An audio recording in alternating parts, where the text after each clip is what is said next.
कैसे हैं आप सब। उम्मीद करती हूँ सब ठीक होंगे और हम भी अब बिल्कुल ठीक हैं। और आप लोग सोचेंगे कि अचानक 1.5 साल बाद क्या हुआ कि दोबारा से ब्लॉगिंग स्टार्ट कर दी। पता नहीं मैंने ब्लॉगिंग स्टार्ट की है या नहीं, पर हाँ मन था कि कुछ शेयर करूँ आप लोगों से, इसलिए मैंने आज ब्लॉग बनाया। आज बिल्कुल अकेली थी मैं। 1.5 साल में बहुत कुछ हुआ है लाइफ में, और बस ये कह लीजिए टाइम ही नहीं मिला ब्लॉग बनाने का, या मन नहीं था, या हालात ऐसे नहीं थे कि मैं ब्लॉग कर पाऊँ। मेरा लास्ट ब्लॉग आई थिंक आया था 31 दिसंबर 2023 में। उसके बाद से मैंने ब्लॉगिंग नहीं की। एक्चुअली ऐसा कुछ नहीं था कि मैंने ऐसा कुछ सोचा हुआ था कि ये मेरा लास्ट ब्लॉग है या मैं अब इसके बाद ब्लॉग नहीं करूँगी। जनवरी में स्कूल में आपको जैसे कि पता है कि मैं काम करती थी, तो मैंने स्कूल चेंज कर लिया था और बहुत सारी नई चीज़ें वहाँ सीखने को मिली। तो स्कूल में ज़्यादा टाइम लगता था, तो इसीलिए जो है मैं व्लॉगिंग को बिल्कुल टाइम नहीं दे पाई। इसके अलावा बच्चों के पेपर स्टार्ट हो गए, तो मुझे ऐसा लगा कि नहीं वो ज़्यादा इम्पोर्टेंट है।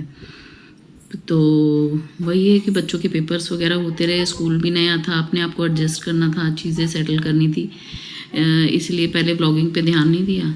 फिर सडनली क्या हुआ कि मेरे हस्बैंड का एक्सीडेंट हो गया। उनको पैर में बहुत ज़्यादा चोट लगी थी कि वो चल फिर भी नहीं पाते थे। और तब मेरा स्कूल भी मैंने नए ज्वाइन किया था, तो स्कूल से भी छुट्टियां नहीं ले सकती थी। तो बहुत मुश्किल से ये सब चीज़ें मैनेज की, बच्चों को स्कूल भेजना, हस्बैंड को सुबह नहलाना, उनको नाश्ता करवाना, क्योंकि मेरे आने के बाद वो इतने कैपेबल भी नहीं हो पाते थे कि खुद से वॉशरूम जा पाएँ। तो लाइफ बहुत बिजी हो गई थी उन दौरान। अच्छा, तो जब उन्हें चोट लगी उसके बाद वो ऑफिस भी नहीं जा पा रहे थे। जो थोड़ा बहुत काम था वो घर से ही कर रहे थे, जिसका मुझे नहीं पता उनकी परफॉर्मेंस पे फ़र्क पड़ा या क्या हुआ। मतलब हालात जो हैं उनके ऑफिस में कुछ ठीक नहीं रहे। उसके बाद चीज़ें बिगड़ती ही चली गई और फाइनली मेरे हस्बैंड की जॉब भी छूट गई वहाँ से। और हम इतना फाइनेंशियली परेशान हो गए थे, क्योंकि आप लोगों को जैसे मैंने बताया था कि मैंने घर लिया है, फ्लैट लिया है नया, और बच्चों की एजुकेशन, हम अच्छे स्कूल में, हमारे बच्चे बहुत अच्छे स्कूल में पढ़ते हैं, जिसके कारण से बहुत अच्छी फ़ीस जाती थी उनकी। इसके अलावा और भी लाइबिलिटीज़ थी, घर का खर्च, ये वो। मेरी सैलरी तो बहुत कम थी, बस मैं तो टाइम पास के लिए जॉब करती थी कि बस हाँ ये है कि मैं खुद कुछ अर्न कर रही हूँ, क्योंकि ऑफिस जॉब मैं कर नहीं सकती थी, क्योंकि मुझे घर भी देखना था, बच्चे भी देखने थे। तो जो बेस्ट था वो मैं कर रही थी अपने एंड से।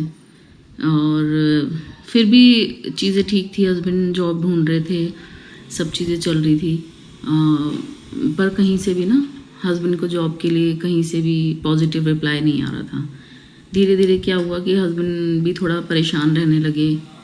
अकेले रहना, जैसे बच्चे स्कूल चले जाते हैं, मैं जॉब के लिए निकल जाती हूँ, हस्बैंड अकेले रहते थे, तो काफ़ी परेशान होने लगे। और एक ये होता है ना कि एक इंसान ऑफिस जा रहा है, रोज़ काम कर रहा है, अच्छी खासी ज़िंदगी चल रही है, सडनली सब कुछ बंद हो गया। और जहाँ पे वो 17-18 नहीं, आई थिंक 16 साल से काम कर रहे थे, सडनली वहाँ से कंपनी ने जवाब दे दिया कि आप अपने लिए कुछ और ढूंढ लो। बहुत टफ हो जाता है एक अर्निंग मेंबर के लिए कि अपनी फैमिली के साथ कैसे सरवाइव करे।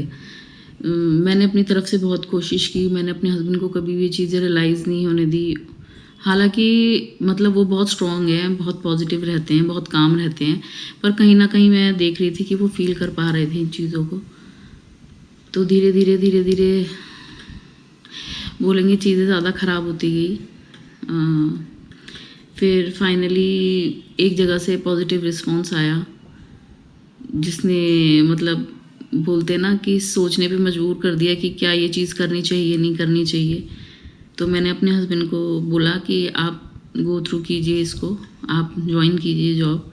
एक्चुअली वो जॉब विशाखापट्टनम में थी, तो मेरे हस्बैंड नहीं रहना चाहते थे हम लोगों के बिना, और मेरी बेटी जैसे 12th में है, तो ये चीज़ इम्पॉसिबल सी लग रही थी कि कैसे हम पूरी फैमिली के साथ एक जगह चले जाएं जहाँ भी पता नहीं है कि कैसा क्या है, कुछ नहीं पता था।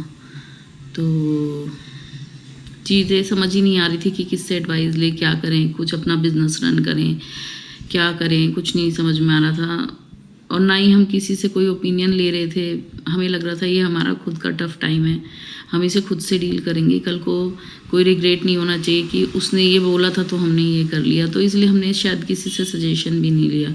मैं ऐसा नहीं बोलूँगी कि हमने उससे एडवाइस ली या कुछ, सारे डिसीजंस हमारे खुद के थे। फाइनली मेरे हस्बैंड विशाखापट्टनम मूव हो गए और शायद वो हमारी लाइफ का सबसे टफ़ टाइम था, क्योंकि हस्बैंड कभी भी अकेले नहीं रहे मेरे बिना। मैं कभी अपने घर भी नहीं जाती। सडनली वो वहाँ चले गए, उनके लिए सब चीज़ें नई थी, उन्हें जैसे कि कुछ भी करना भी नहीं आता, खाना बनाना नहीं आता, कुछ भी।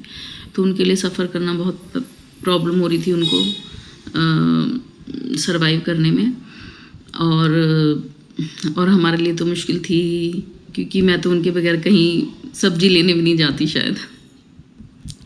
आप लोगों को पता होगा हमारी डेट भी वेजिटेबल मार्केट की होती थी कि हम सब्जी लेने जा रहे हैं।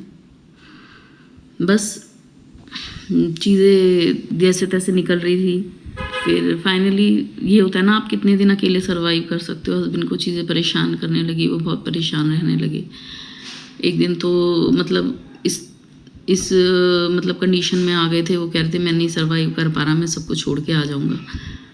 फिर मैंने उन्हें समझाया कि ऐसे नहीं होता, आप थोड़े दिन में चीज़ें ठीक हो जाएंगी, ये है वो है। इसका उन्हें कि शायद वे मिला चीज़ें सॉल्व करने का, कि हम सब इकट्ठे हो जाएं या हम लोग यहाँ पे आ जाएं। तो उन्होंने सबसे पहले आरुषि के लिए स्कूल ढूंढना शुरू किया, जो थोड़े संघर्ष के बाद जो स्कूल मिल भी गया। तो बस उसके बाद सडनली हस्बैंड ने मुझे सरप्राइज़ दिया और घर आ गए कि चलो शिफ्ट कर रहे हैं हम लोग। और मैंने घर भी देख लिया, बेटी के लिए स्कूल भी देख लिया, और बेटा तो 4th क्लास में, उसको तो कहीं ना कहीं कुछ मिल ही जाएगा।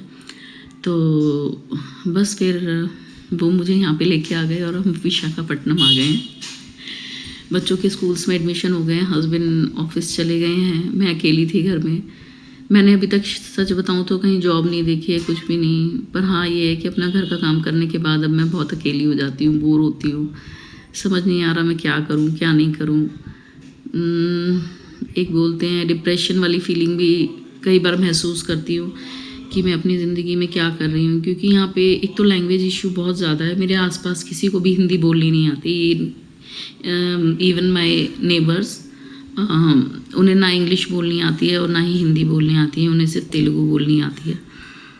तो बस यही है कि बस इशारों से अगर हम कुछ समझा लें, एक दूसरे को समझा लें, और तो कुछ नहीं हो पाता हम लोगों के बीच में।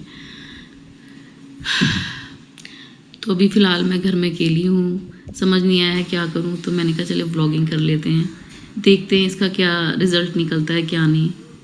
तो बस बिना सोचे समझे सोचा कि एक बार दोबारा एक न्यू स्टार्ट करने की कोशिश करती हूँ। न्यू स्टार्ट ब्लॉगिंग का कह लीजिए, लाइफ का कह लीजिए, सिचुएशंस के लिए कह लीजिए, किसी भी चीज़ के लिए कह लीजिए, एक नया स्टार्ट जो मैं आज से करने की कोशिश कर रही हूँ। पता नहीं मैं इसे कंटिन्यू कर पाऊँगी या नहीं, क्या सिचुएशंस रहेंगी क्या नहीं, मुझे कुछ नहीं पता। पर हाँ, होप सब कुछ अच्छा होगा। जब भगवान जी ने अभी तक सब कुछ अच्छा किया है तो वो आगे भी बहुत अच्छा करेंगे। तो इसी के साथ मैं अपना ब्लॉग का एंड करती हूँ। बाय।